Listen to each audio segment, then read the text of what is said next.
საქართველოს სოფლის მეურნეობის მინისტრი უკრაინის აგრარული პოლიტიკისა და სურსათის მინისტრს შეხვდა. იგორ შეიკა საქართველოში ოთარ დანელიას ოფიციალური მოწვევით იმყოფებოდა. შეხვედრაზე მინისტრებმა სოფლის მეურნეობის სფეროში ორმხრივი თანამშრომლობის გაფართოების შესაძლებლობები განიხილეს.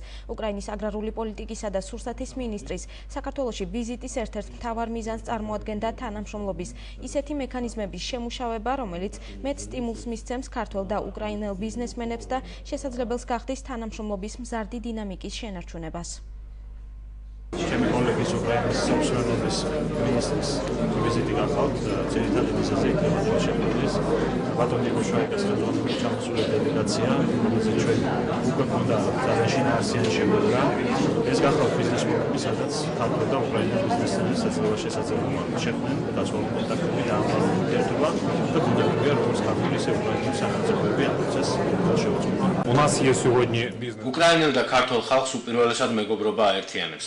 ჩვენ გვაქვს შესაძლებლობა სოფლის მეურნეობის სექტორში მრავალი პროექტის განხორციელებისთვის მყარი საფუძველი შევქმნათ. ორივე ქვეყანაში ერთობლივი საწარმოები გავხსნათ. ქართულ ბიზნესთან საქმიანი მოლაპარაკებები საინვესტიციო ფორუმზე გაგრძელდება, რომელიც 7 ოქტომბერს კიევში გაიმართება. Мы не зібрали весь